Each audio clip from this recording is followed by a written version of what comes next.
Bonjour à toutes et à tous. Jean, la cryo, c'était bien, mais je suis un peu déçu. Tu m'as pas parlé de la cellulite, et cellule M6 et tout ça. Tant pis. Tant pis. Alors, cœur et pollution, donc, un sujet d'actualité. Il suffit de voir et de lire la presse ces derniers temps. Je vous rappelle que la France est assignée à la Cour européenne de justice depuis avant-hier pour non-respect des recommandations de Bruxelles, et ça depuis déjà plusieurs années, et malgré des amendes. Alors la pollution atmosphérique, donc c'est quoi succinctement, qu'est-ce qu'on respire? Du monoxyde, du dioxyde de carbone, du dioxyde d'azote, du dioxyde de soufre, de l'ozone, et puis ces fameuses particules fines que l'on classifie selon leur taille en 10, 2, 5, 1 et 0,1, voilà, qui sont des métaux lourds, des substances comme les nitrates, le carbone suie, et puis les hydrocarbures aromatiques polycycliques, notamment dans le cas du diesel, qui sont particulièrement toxiques aussi. Voilà donc un petit exemple pour vous donner une idée de la taille de ce dont on parle. Vous avez un cheveu, donc en élément principal, à côté un petit grain de sable, et puis en bleu, donc les PM10, et dans la petite fenêtre pour laquelle il y a une sous-fenêtre, donc en rose, les PM2,5. Donc des choses vraiment infinitésimales et qui pénètrent au plus profond de notre organisme. Les sources de production pour le monoxyde de carbone, c'est essentiellement les moteurs automobiles, mais aussi l'industrie et le chauffage au bois, qui est un polluant majeur sur la planète, et notamment évidemment dans les pays peu développés. Le dioxyde d'azote, là aussi, c'est la substance qui donne cette couleur brunâtre aux nuages que l'on voit au-dessus de nos centres-villes. Très présente du fait des moyens de transport, des cimenteries et aussi des feux de forêt. Ça peut avoir son importance dans certaines circonstances. Le dioxyde de soufre, ça par contre c'est totalement incolore, mais ça peut piquer les yeux. Et l'industrie est la source principale, et aussi les transports maritimes, parce que le carburant utilisé par les paquebots et les cargos est un gros producteur. Donc on va trouver des pics de SO2 dans les ports, souvent, alors que dans des villes qui ne sont pas maritimes, on n'aura pas ce genre de pics de pollution. L'ozone, bien évidemment, un protecteur vis-à-vis des rayons du soleil, mais aussi gros pourvoyeur d'intolérance, et notamment d'intolérance respiratoire, et notamment par période de chaleur, avec un composant extrêmement volatile, et que vous allez retrouver, qui est produit sur certains sites, mais qui peut être présent à 50, 100 km du site de production en quelques dizaines de minutes s'il y a un fort vent, parce que ça se produit partout. Donc à la campagne, on en a aussi, autant qu'en ville en fait. Et puis ces fameuses microparticules, donc, dont la composition est extrêmement variable et dont la durée de suspension est elle aussi extrêmement variable en fonction de la taille. Vous voyez que les PM10, ça reste en suspension à peu près 24 heures, mais les PM1 et 0,1, ça reste en suspension une semaine. Voilà, donc voilà. Pourvoyeur numéro 1, encore une fois, le chauffage au bois, et puis évidemment les transports et notamment les moteurs diesel. Voilà. En sachant que pour ceux qui ont un moteur diesel et qui ont un filtre à particules, ils ne sont pas pour autant pas polluants, puisque ces filtres à particules ne filtrent que les PM10, c'est-à-dire celles qui classiquement ne sont que peu dangereuses pour la santé, alors que les plus fines passent au travers. Et nous les ingurgitons au quotidien depuis des décennies. Le retentissement sur l'organisme, vous connaissez l'effet délétère du monoxyde de carbone avec cette affinité extrême pour l'hémoglobine qui crée les accidents chez les gens qui ont des chaudières déficientes, voilà, des systèmes de chauffage qui ne sont pas au point, mais aussi c'est des choses que l'on s'avale en permanence.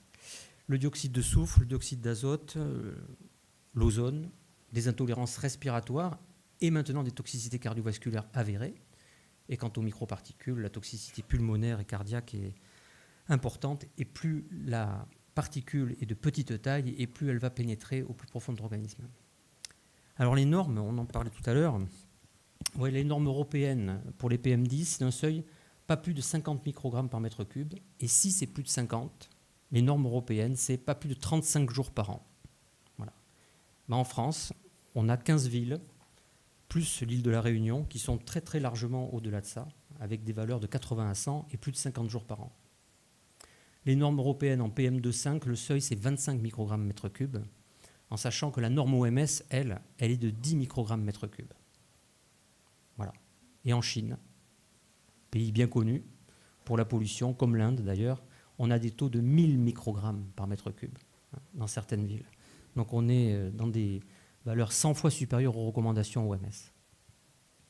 Alors du coup, les conséquences sur l'organisme, bien évidemment.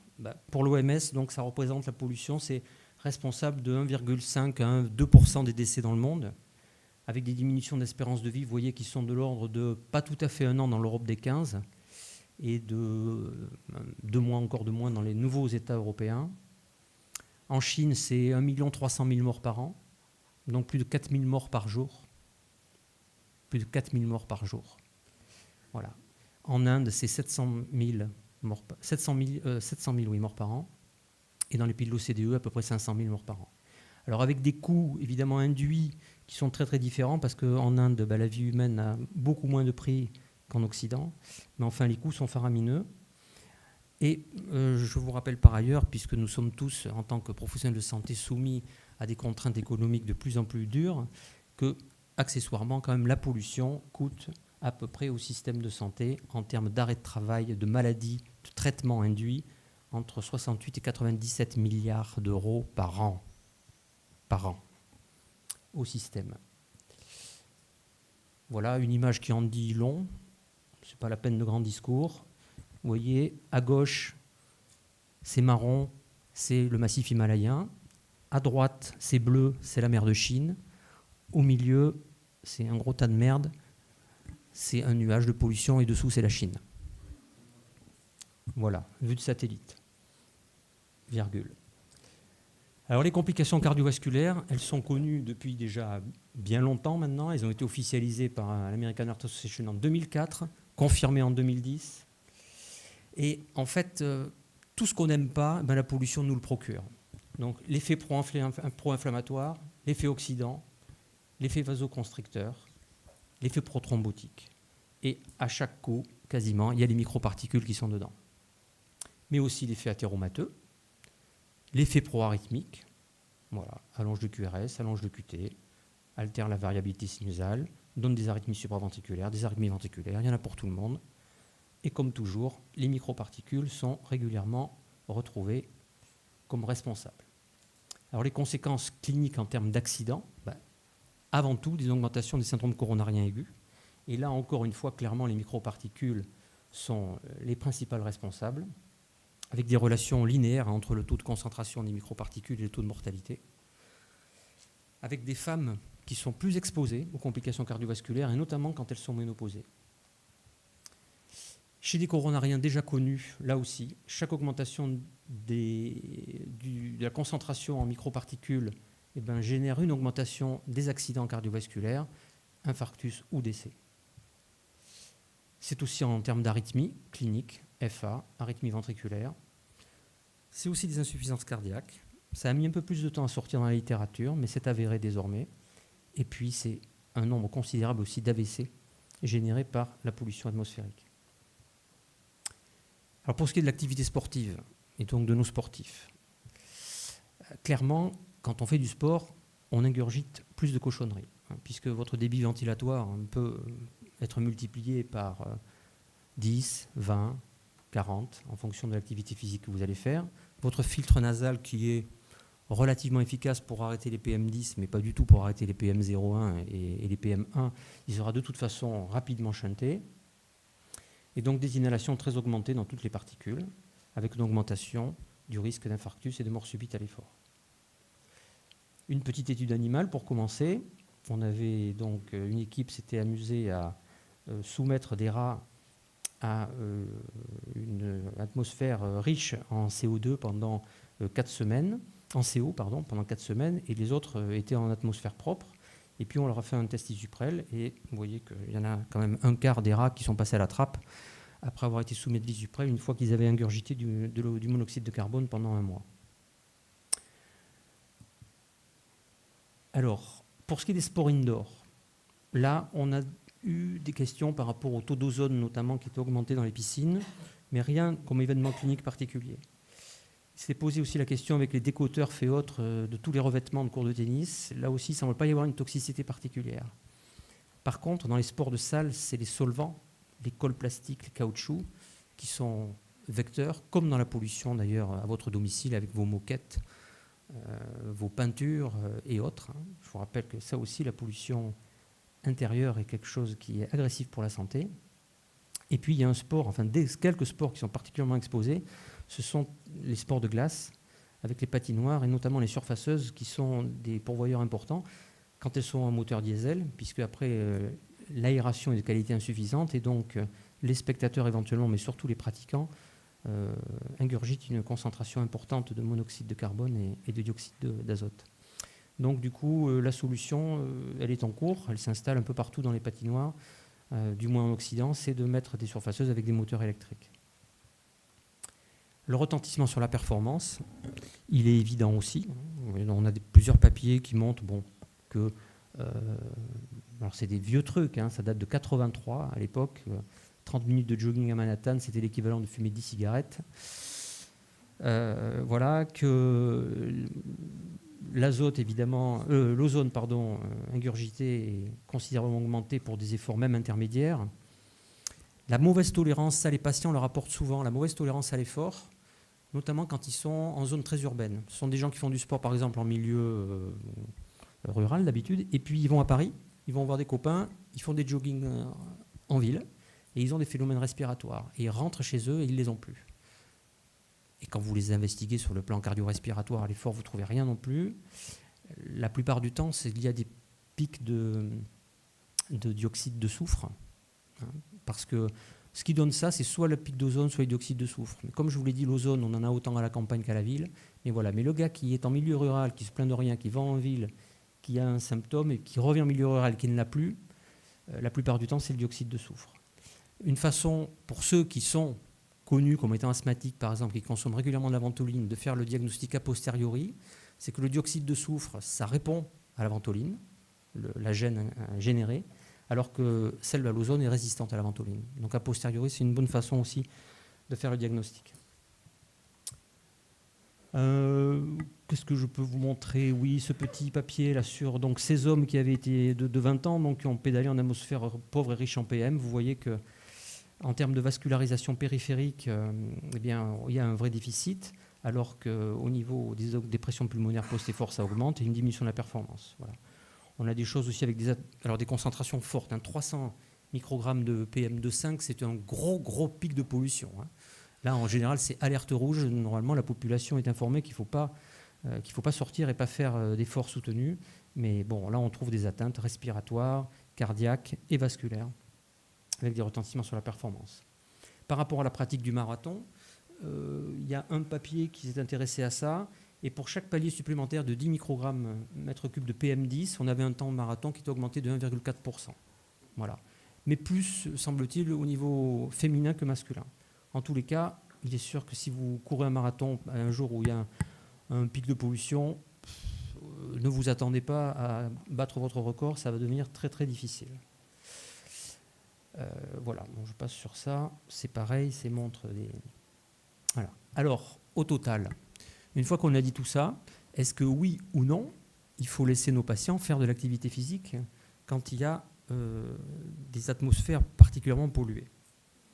Alors, un papier qui est sorti récemment, là, qui a pris en charge des gens donc vétérans, 50-65 ans, une grosse population, plus de 50 000, et qui ont été suivis longtemps. Ils ont été recrutés dans les années 90, et ils ont été suivis donc en moyenne 15 ans. Et en fonction de leurs activités et du lieu où ils étaient, on a essayé de déterminer si la pollution pouvait avoir une influence, une incidence sur leurs complications à long terme. Alors finalement, là, on ne prenait en compte que les pics de dioxyde d'azote.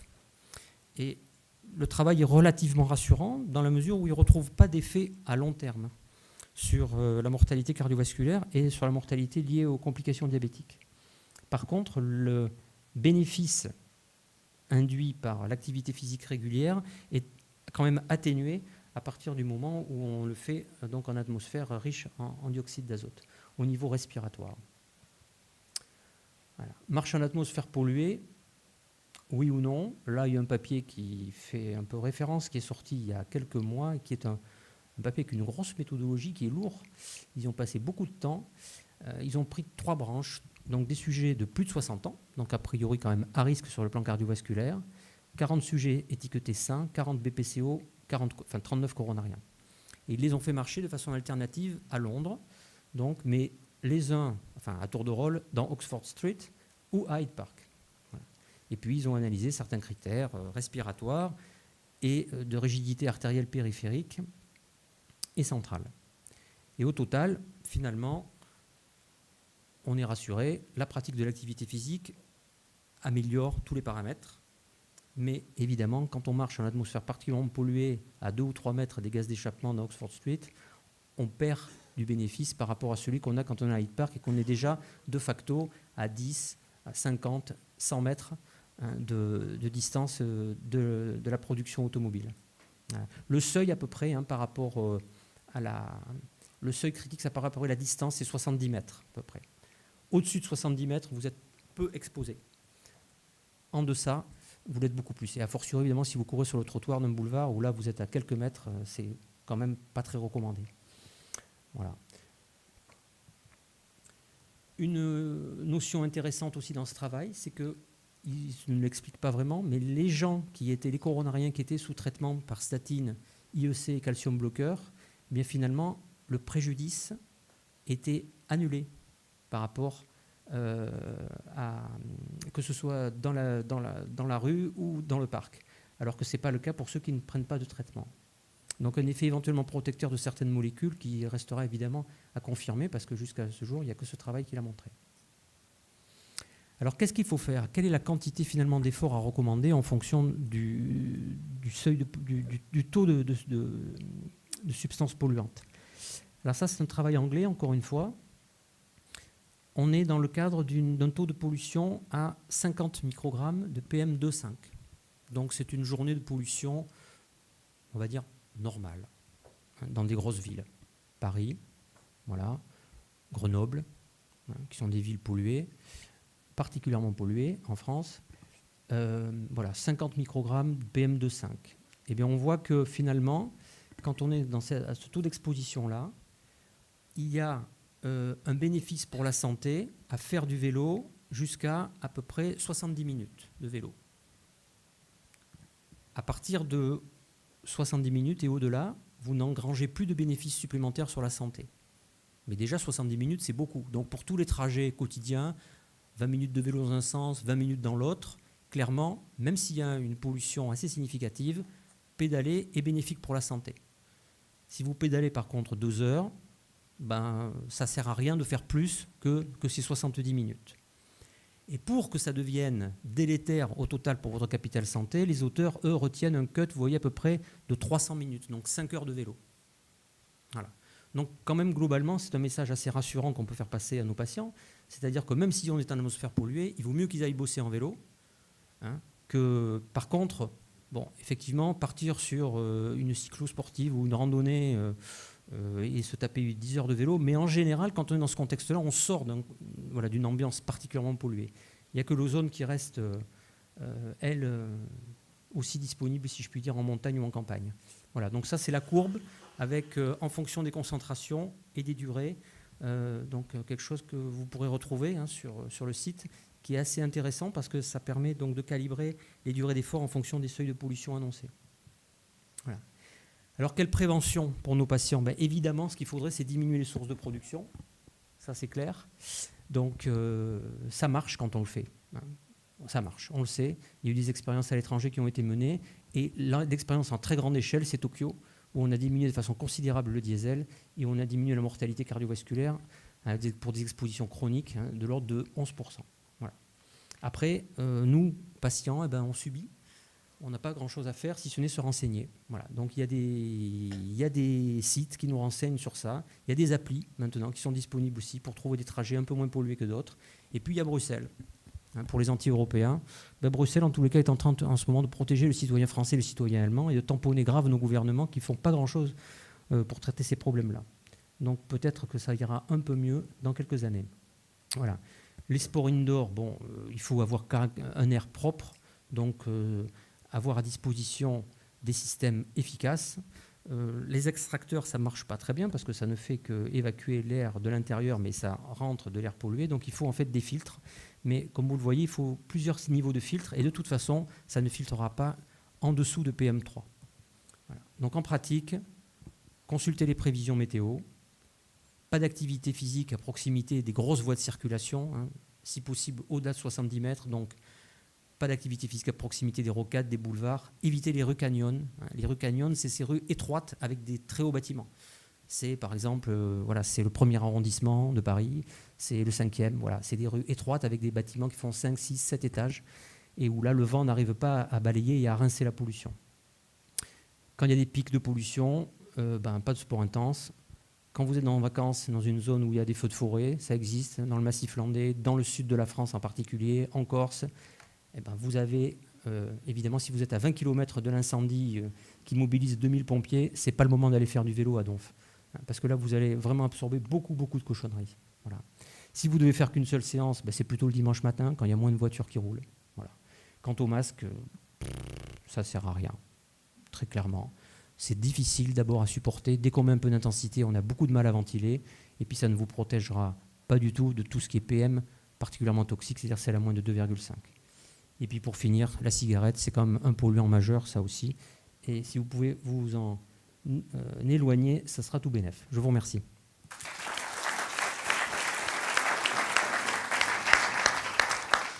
Merci Laurent. Je pense qu'on a tous dans nos patients et sportifs en effet des questions de plus en plus fréquentes, surtout que les médias s'en emparent un petit peu. Et c'est vrai que c'est très intéressant de pouvoir leur répondre. Tu as déjà répondu, je pense, à beaucoup de questions. On va garder peut-être une seule question, si on a une urgente, et on passera ensuite au prochain topo pour terminer.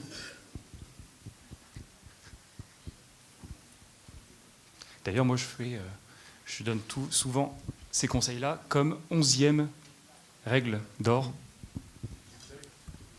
Bien, merci. Nous avons en Afrique, dans beaucoup de pays, des joueurs, des jeunes et des clubs même qui jouent sur des terrains nus et ça dégage beaucoup de poussière.